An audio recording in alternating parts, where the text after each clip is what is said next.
বড়োহাৰিণী, জয় বড়োহাৰিণী, জয় আই অসম। আজিৰ সভাত আমাৰ মাজত উপস্থিত ভাৰতৰ সন্মানীয় প্ৰধানমন্ত্ৰী শ্ৰী নৰেন্দ্ৰ মোদী ডাঙৰীয়া, অসমৰ সন্মানীয় ৰাজ্যপাল শ্ৰী লক্ষ্মণ প্ৰসাদ আচাৰ্য ডাঙৰীয়া, ভাৰত চৰকাৰৰ সন্মানীয় মন্ত্ৰী শ্ৰী সৰ্বানন্দ সোণোৱাল ডাঙৰীয়া, বিধানসভাৰ অধ্যক্ষ শ্ৰী বিশ্বজিৎ দৈমাৰী ডাঙৰীয়া, কেন্দ্ৰীয় মন্ত্ৰী পবিত্ৰ মাৰ্ঘেৰিটা ডাঙৰীয়া, BTCৰ প্ৰধান শ্ৰী হাগ্ৰামা মহিলাৰী ডাঙৰীয়া, সন্মানীয় মন্ত্ৰীসকল, সাংসদসকল আৰু আজি অসমৰ বিভিন্ন স্থানৰ পৰা অহা সন্মানীয় ৰাইজ আৰু বাগৰুম্বাৰ ঐতিহাসিক পৰিৱেশনত অংশগ্ৰহণ কৰিবলৈ অহা মোৰ সন্মানীয় যুৱক যুৱতী বন্ধু বান্ধৱীসকল, বক্তব্যৰ আৰম্ভণিতে মই গুৰুদেৱ কালীচৰণ ব্ৰহ্ম, বডুফা উপেন্দ্ৰনাথ ব্ৰহ্ম আৰু শিক্ষাবিদ সীতানাথ ব্ৰহ্ম চৌধুৰীলৈ মই মোৰ শ্ৰদ্ধা নিবেদন কৰিছোঁ। আমাৰ সকলোৰে মনত আছে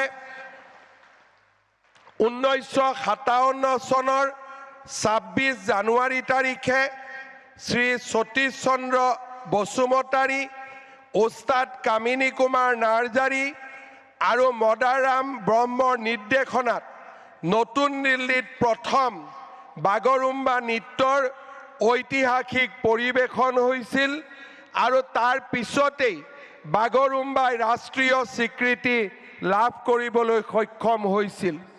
আজিৰ এই অনুষ্ঠানত মই এই মহান ব্যক্তিসকললৈ মই মোৰ শ্ৰদ্ধা নিবেদন কৰিছোঁ। শ্ৰদ্ধাৰ ৰাইজ, বড়ো জনগোষ্ঠী, সমগ্ৰ ভাৰতবাসী আৰু অসমৰ ৰাইজৰ বাবে গৌৰৱৰ প্ৰতীক, আমাৰ স্বাভিমানৰ প্ৰতীক। বাগৰুম্বা নৃত্যই অসমৰ এই মহান জনজাতিৰ, বড়ো জনজাতিৰ কৃষ্টি আৰু সংস্কৃতিক প্ৰতিনিধিত্ব কৰে। আজি আমি অত্যন্ত গৌৰৱ অনুভৱ কৰিছোঁ যে আজি অসম চৰকাৰৰ উদ্যোগত আৰু আমাৰ বড়োলেণ্ড টেৰিটৰিয়েল কাউন্সিলৰ সহযোগত বড়ো জনগোষ্ঠীৰ জাতীয় সংগঠনসমূহৰ সহযোগত 10,000তকৈ অধিক যুৱক যুৱতীয়ে সৰু সজাইত বাগৰুম্বা নৃত্যৰ পৰিৱেশন কৰিব। মোৰ যিমান দূৰ মনত আছে, বড়ো জনগোষ্ঠীসকলে ইমান ডাঙৰ সাংস্কৃতিক পৰিৱেশন বোধহয় গুৱাহাটীত এয়া প্ৰথমবাৰৰ বাবে পৰিৱেশন কৰিবলৈ আহিছে, যি আমাৰ ইতিহাসৰ বাবে এক মাইলৰ খুঁটা হৈ ৰ'ব। 2023 চনৰ 14 এপ্ৰিলত 10 সহস্ৰাধিক বিহু আৰু বিহুৱতীৰে আমি আমাৰ বহাগ বিহুক বিশ্বৰ দৰবাৰলৈ লৈ গৈছিলোঁ। যোৱা বছৰ ফেব্ৰুৱাৰী মাহত ঝুমুৰ বিনন্দনীৰ জৰিয়তে আমি ঝুমুৰক আন্তঃৰাষ্ট্ৰীয় মঞ্চলৈ লৈ গৈছিলোঁ। আজি আমাৰ বাবে গৌৰৱৰ দিন যে আজি আমি বড়ো জনগোষ্ঠীৰ প্ৰতিবিম্ব, কৃষ্টি সংস্কৃতিক প্ৰতিনিধিত্ব কৰা বাগৰুম্বাক খন্তেক সময় পিছতেই বিশ্ব দৰবাৰলৈ লৈ যাম। শ্ৰদ্ধা ৰাইজ, প্ৰধানমন্ত্ৰী নৰেন্দ্ৰ মোদী ডাঙৰীয়াৰ উপস্থিতিয়ে আজি আমাক এক অনন্য গৌৰৱ প্ৰদান কৰিছে। যোৱা বছৰ প্ৰধানমন্ত্ৰী নৰেন্দ্ৰ মোদী ডাঙৰীয়াৰ নেতৃত্বত নতুন দিল্লীত বডুফা উপেন্দ্ৰনাথ ব্ৰহ্মৰ প্ৰতিমূৰ্তি স্থাপন কৰা হৈছিলে। নতুন দিল্লীৰ এটা পথ বডুফা উপেন্দ্ৰনাথ ব্ৰহ্মৰ নামত উৎসৰ্গিত কৰা হৈছিলে।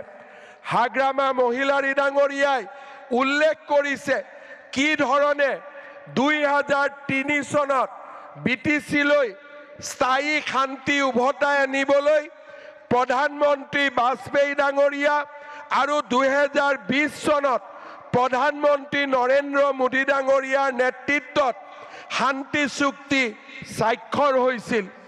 আজি বড়োলেণ্ড এটা শান্তিৰ দ্বীপলৈ পৰিণত হৈছে।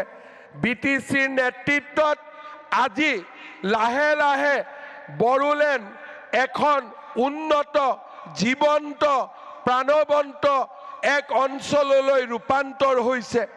প্ৰধানমন্ত্ৰী নৰেন্দ্ৰ মোদী ডাঙৰীয়াই আমাক দিয়া বড়োলেণ্ড ৱেলফেয়াৰ কাউন্সিলৰ জৰিয়তে BTCৰ বাহিৰত থকা বড়ো জনগোষ্ঠীৰ লোকসকলৰো আজি আমি আশা আৰু আকাংক্ষা বাস্তৱত ৰূপায়িত কৰাৰ কামত আগবাঢ়িছোঁ। মই বিশ্বাস কৰোঁ সংস্কৃতিয়ে মানুহৰ মাজত সমন্বয়ৰ সৃষ্টি কৰে। বাগৰুম্বাৰ এই প্ৰদৰ্শনে বড়ো জনগোষ্ঠীক আমাৰ অন্যান্য অসমত বাস কৰা জনগোষ্ঠীৰ ওচৰ চপাই লৈ আহিব এখন বৰ অসম আৰু এখন মহান ভাৰতৰ আধাৰশিলা স্থাপন কৰিব। মই অসমবাসী ৰাইজৰ হৈ পুনৰ এবাৰ আমাৰ প্ৰধানমন্ত্ৰী নৰেন্দ্ৰ মোদী ডাঙৰীয়াক ধন্যবাদ জনাম। আমি নিশ্চয় মনত ৰাখিম যে আমাৰ হাগ্ৰামা মহিলাৰী ডাঙৰীয়াই কোৱাৰ দৰে বিজেপি চৰকাৰৰ দিনতেই BTCৰ নিৰ্মাণ হৈছিল। বড়ো ভাষাক সংবিধানৰ ৮ম অনুসূচীত স্বীকৃতি দিয়া হৈছিল। অসমৰ সহযোগী চৰকাৰী ভাষাৰ মৰ্যাদা দিয়া হৈছিল। BTC গঠন কৰা হৈছিল।